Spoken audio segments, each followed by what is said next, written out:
سورۃ الشورى کی آیت نمبر 20۔ الحمدللہ وکفی وسلام علی عبادہ الذین اصطفی، خصوصاً علی سید الرسل وخاتم الانبیاء وعلی آلہ واصحابہ الاتقیاء۔ اما بعد فاعوذ باللہ من الشیطان الرجیم، بسم اللہ الرحمن الرحیم۔ من کان یرید حرث الآخرۃ نزد له فی حرثہ ومن کان یرید حرث الدنیا نؤتہ منہا وما له فی الآخرۃ من نصیب۔ ام لهم شرکاء شرعوا لهم من الدین ما لم یأذن به اللہ ولولا کلمۃ الفصل لقضی بینہم وإن الظالمین لهم عذاب علیم۔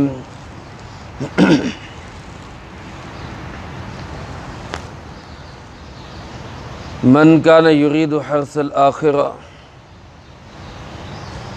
وہ شخص جو آخرت کی کھیتی کا طالب ہے،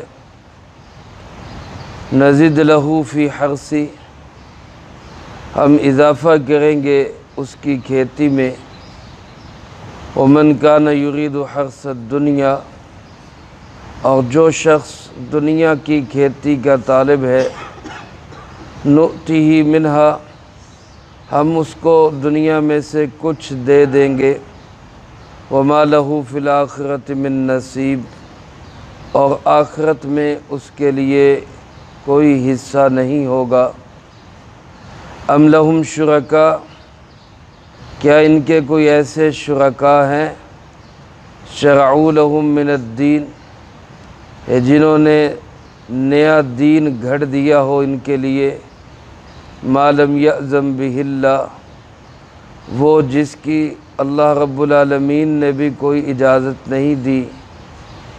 ولولا کلمۃ الفصل، اور اگر فیصلے کا کلمہ طے نہ ہوتا، لقضی بینہم، تو ان کے درمیان فیصلہ کر دیا جاتا۔ وإن الظالمین لہم عذاب علیم، اور یقیناً ظالموں کے لیے دردناک عذاب ہے۔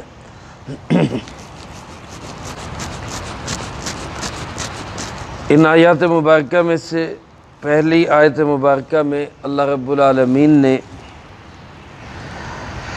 دنیا کی ناپائیداری، بے ثباتی اور آخرت کے اصل ہونے کو بیان فرمایا ہے، اور دوسری آیت مبارکہ میں اسی بات کی وضاحت کہ دین وہی ہے جو اللہ رب العالمین نے بنا کے دیا، اس کے علاوہ جو کوئی کچھ بھی بناتا ہے، وہ چاہے کتنا ہی خوبصورت ہو، وہ دین کہلانے کا حقدار نہیں ہے۔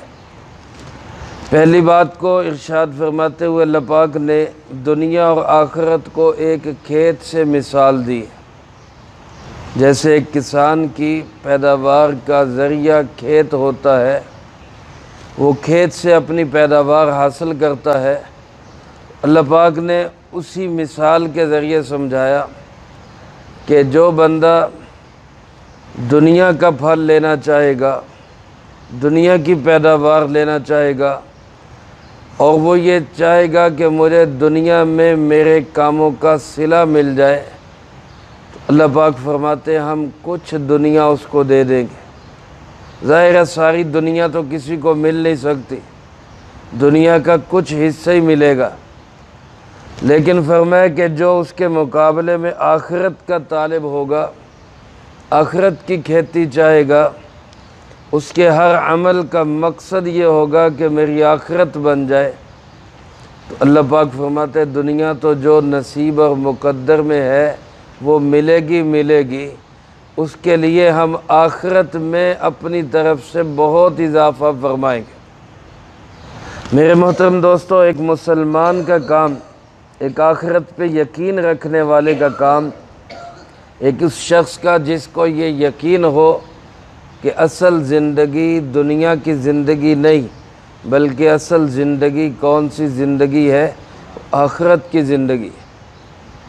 غزوہ احزاب کے موقع پر جب صحابہ کرام رضی اللہ تعالی عنہم مجمعین خندقیں کھود رہے، خود جناب محمد کریم صلی اللہ علیہ وسلم بھی ان کے ساتھ شامل تھے، اور جسم مبارک پر، صحابہ کے مقدس جسموں پر مٹی، گرد و غبار لگا ہوا۔ ایسے حالات میں آپ نے یہ جملہ ارشاد فرمایا، اللہم لا عیش الا عیش الآخرہ۔ زندگی ہے تو وہ کون سی زندگی ہے؟ وہ آخرت کی زندگی۔ میرے محترم دوستو، جس آدمی کے سامنے پیش نظر اس کا نصب العین، اس کا مقصود حیات آخرت ہو، تو پھر اس کو دنیا میں اپنا ہر کام آخرت کو سامنے رکھ کے کرنا چاہیے۔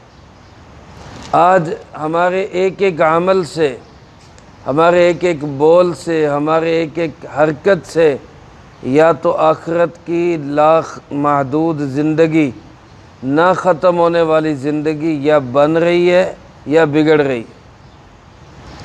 اب ایک آدمی آج دنیا کے اندر اس چیز کو دیکھ کے فیصلہ کرتا ہے کہ میری دنیا بن جائے، آخرت برباد ہوتی ہے تو ہو جائے۔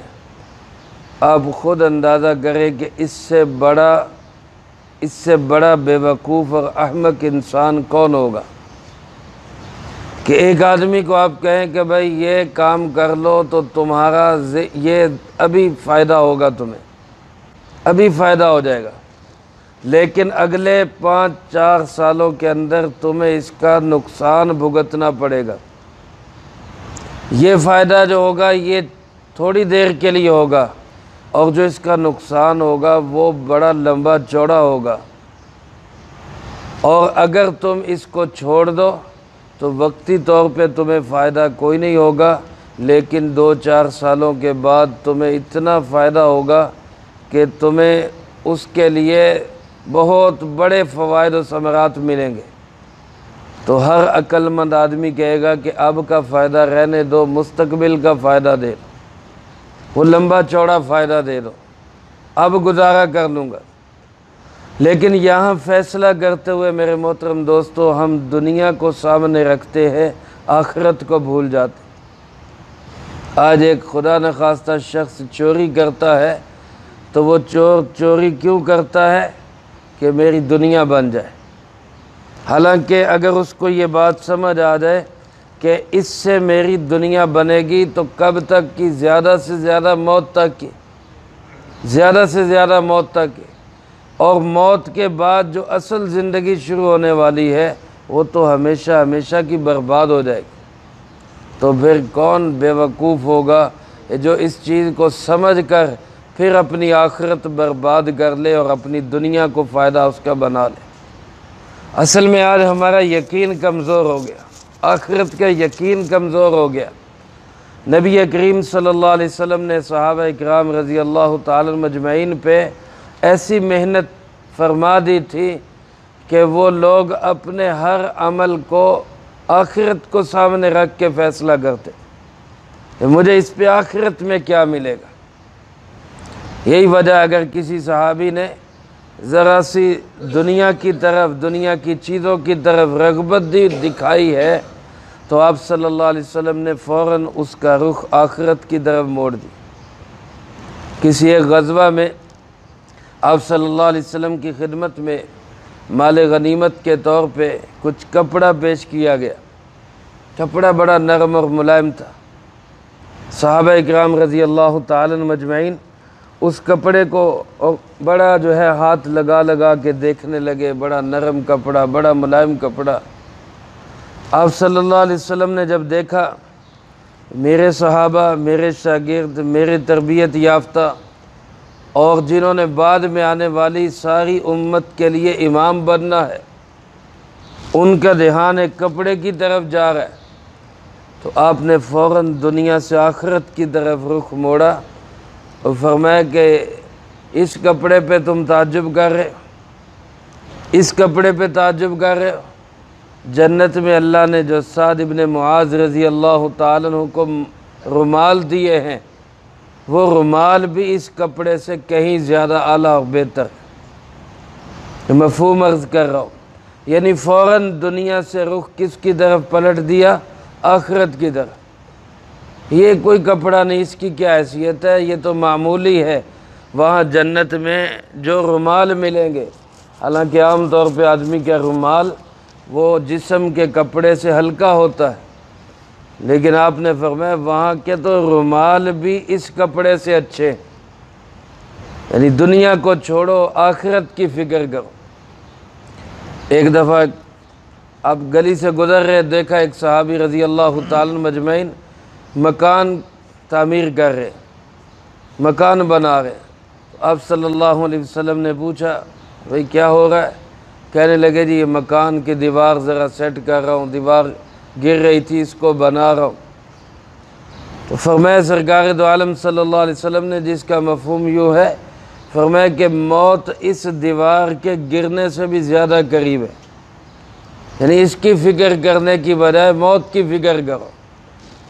یعنی کہ کوئی دیوار بنانا یا مکان بنانا کوئی گناہ کا کام ہے نہیں، لیکن صحابہ چونکہ پوری امت کے لیے مقتدا ہیں، امام ہیں، تو آپ نے دیکھا کہ اگر میرے صحابہ جو ساری دنیا کے امام ہیں وہی مکان میں، گارے مٹے میں اور بلڈنگیں بنانے میں لگیں گے تو بعد میں آنے والی امت کیا کرے گی؟ تو یعنی دنیا سے فوراً رخ آخرت کی طرف پلٹا۔ آپ کی لخت جگر نور نظر سیدہ کائنات حضرت سیدہ فاطمہ رضی اللہ تعالیٰ عنہ غلام مانگنے کے لیے آتی ہیں اور مانگ بھی نہیں سکتی، شرما کے واپس چلی جاتی۔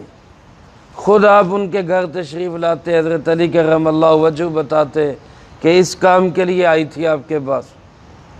تو آپ نے دیکھا کہ میری بیٹی، میری لخت جگر، میرا گھرانہ وہ دنیا کی ایک چیز اس کو مانگنا چاہ رہا ہے، تو فوراً آخرت کی طرف رخ پلٹا کہ غلام دے دوں یا کچھ کلمات بتا دوں، پڑھنے کے لیے کوئی تسبیح بتا دوں۔ تو وہ بھی آپ کے تربیت یافتہ تھے، آپ کا خون تھا۔ سیدہ کائنات حضرت سیدہ فاطمہ رضی اللہ تعالیٰ عنہ نے عرض کی اللہ کے محبوب جی تسبیحات بتا دیں۔ آپ نے فرمایا جب کام کاج سے تھک جاؤ اور بستر پہ لیٹو تو 33 دفعہ سبحان اللہ، 33 دفعہ الحمدللہ اور 33 دفعہ اللہ اکبر، ایک دفعہ لا الہ الا اللہ وحدہ لا شریک لہ لہ الملک ولہ الحمد وہو علی کل شیء قدیر، او کما قال علیہ الصلاۃ والسلام۔ فرمایا یہ پڑھ لیا کرو، یہ غلام سے بہتر، یعنی دنیا سے فوراً رخ کس کی طرف پلٹا؟ آخرت کی طرف۔ میرے محترم دوستو، یوں سمجھیں کہ جیسے دنیا بھی ایک لباس ہے اور آخرت بھی ایک لباس ہے۔ اب ایک آدمی کا دنیا کا لباس پھٹتا ہے تو وہ آخرت کا لباس پھاڑ کر اس کی ٹاکیاں بنا کے اپنا دنیا کا لباس سیٹ کرتا ہے کہ میرا یہ لباس سیٹ ہو جائے۔ یہ لباس تو ساری زندگی رہے گا نہیں، یہ تو آخر کار موت آئے گی تو کیا ہوگا؟ ختم ہو جائے گا، یہ ختم ہو جائے گا، ادھر ٹاکیاں بنا دیں، یہ بھی برباد وہ بھی برباد۔ اور اگر یہ کہے کہ جناب چلو دنیا کا لباس پھٹتا ہے پھٹ جائے لیکن میرا آخرت کا لباس خراب نہ ہو، تو موت آتے ہی آخرت کے اندر استقبال شروع ہو جائے۔ اس لیے فرمایا میرے دوستو، اللہ پاک نے قرآن کریم میں یہ بات واضح فرما دی کہ جو شخص دنیا کی کھیتی کا طالب ہوگا، من کان یرید حرث الآخرہ، جو آخرت کی کھیتی کا طالب ہوگا، نزید لہ فی حرثی، ہم اس کی کھیتی میں اور اضافہ کریں گے۔ ظاہر انسان اللہ کو جیسے اللہ کا حق ہے آخرت کی محنت ویسے نہیں کر سکتا۔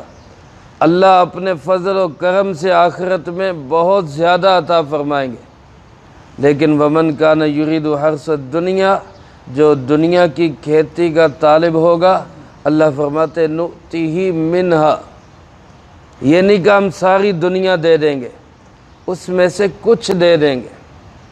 ساری دنیا تو کسی کو نہ ملی ہے نہ مل سکتی ہے، کچھ حصہ مل جائے گا، لیکن فرمایا وَمَا لَهُ فِي الْآخِرَةِ مِن نصیب، ایسے آدمی کا آخرت میں پھر کوئی حصہ نہیں ہوگا، وہاں پھر ہم سے کچھ نہ مانگے۔